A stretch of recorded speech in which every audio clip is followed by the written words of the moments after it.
What's up, all you beautiful people? It's time for another Hey G News, and this week, let's talk Star Wars. It's Star Wars Celebration weekend over in Chicago, which means we have a ton of new Star Wars news to talk about.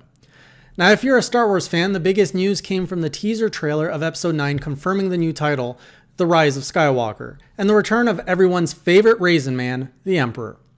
It looks like Disney regretted killing their new villain one movie too early and had to scramble to find a better villain for the final installment. Now, you know Disney, leaning on your previous villain that you clearly killed off is pretty much cheating. And you cheated not only the game, but yourself. You didn't grow, you didn't improve, you took a shortcut and gained nothing. You experienced a hollow victory. Nothing was risked and nothing was gained. It's sad that you don't know the difference. For the gaming crowd, however, EA's Respawn Entertainment finally revealed the first look at their upcoming game, Star Wars Jedi Fallen, and it looks really promising.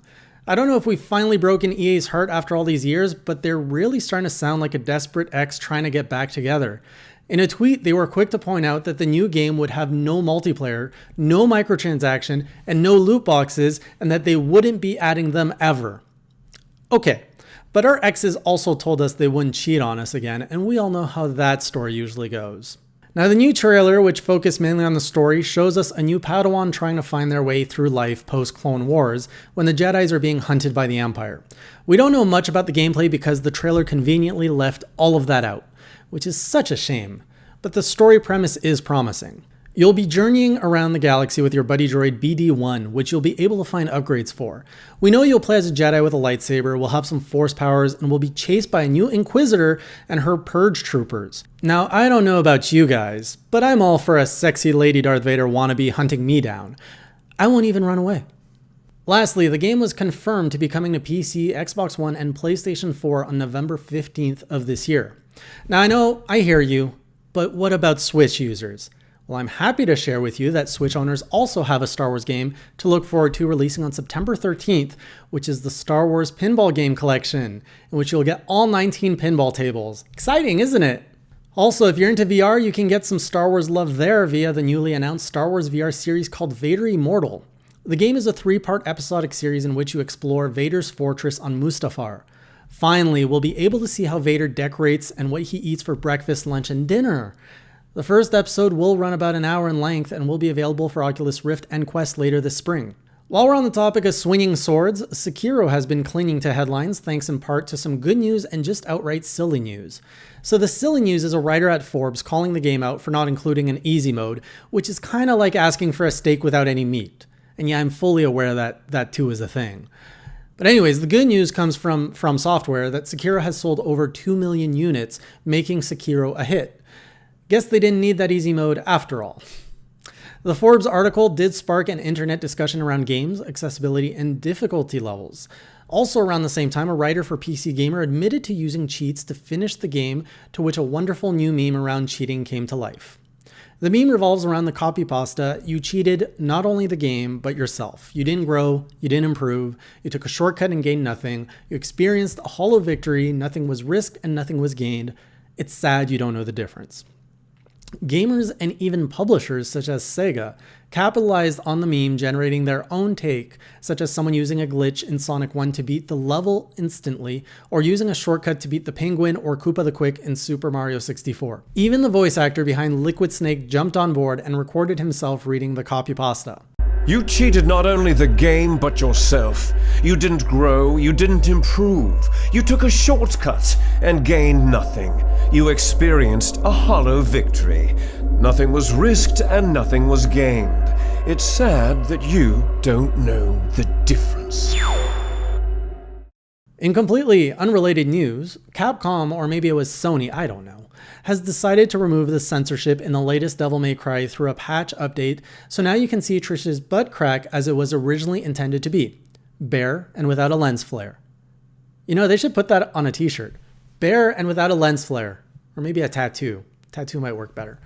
Coincidentally, this week we also celebrate the first time humanity has ever been able to photograph a black hole.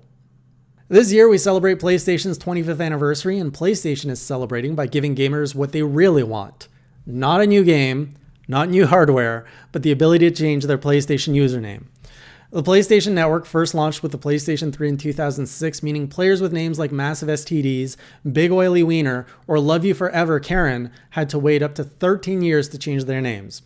Now my heart really goes out to that guy who had to be reminded of Karen whenever he just wants to chill with a video game. The service allows you to change your name for free once, and then it's $10 if you want to ever change it again, or $5 if you're a PS Plus member. The change does come with a pretty hefty warning, however, as PlayStation has warned that some games might not support the change and could result in some games not working properly or your trophy and save data being completely wiped. Though the bug is apparently limited to only a few older games. Damn, Sony, you're starting to sound like a pharmaceutical company. So take 2 a day to relieve a migraine, but it might cause bloating, constipation, cancer, unwanted pregnancy, hemorrhoids, and give you a nasty rash for 2 days. Let me just pop those in right away. A new Switch commercial featuring Smash was released, and whoops, looks like they used the latest game build in the commercial, as a stage builder menu item is clearly seen at the beginning of the commercial. This correlates to what data miners uncovered roughly a week ago, and it's expected the new feature will drop alongside Joker in the 3.0 update. We still don't have a release date yet on when the patch will be released, but the wait to play on dick-shaped stages shouldn't be much longer. Just hold on a little bit longer. Good news if you're a fan of Octopath Traveler, the game will get its first live concert on July 28th in Tokyo. So if you happen to be in Tokyo at the time, be sure to add it to your calendar. Otherwise, keep on hoping it'll come overseas to a city near you. Early reports from insiders are indicating that the symphony will hold back from playing a few tracks and then just blast it all at once in a medley to stay true to the game's mechanics.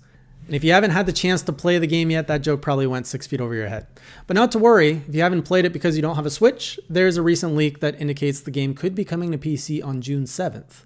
We're now going on our 4th month of running this show, and I am absolutely shocked that almost every week I have something new to say about a game as shitty as Fallout 76. You'd think a game that flopped out the gates at launch would be buried by now, but nope, this game continues to find ways to self-mutilate itself every week. The latest controversy here is Bethesda is introducing some microtransactions around non-cosmetic items in Fallout 76. Players can now purchase repair kits with real money, which is a pretty big deal considering Bethesda reminded everyone at launch that there would never be any pay-to-win options in the game.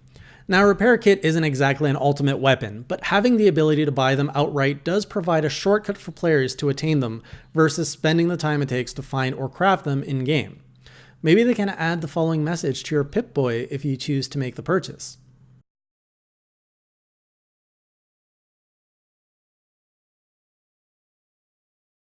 With all the goodwill EA has been getting recently between Apex Legends and Fallen Jedi, it seems Bethesda is eager to take the new title of scummiest gaming company, though EA did set the bar pretty high there. You know, you can make a game about just anything these days, and while I don't usually cover indie games much on this show, I have to talk about Coffee Talk, because as you guys probably know, I love coffee about as much as Detective Pikachu does. So Coffee Talk is set to release later this year on PC and consoles, and it's a game about making coffee and listening to people.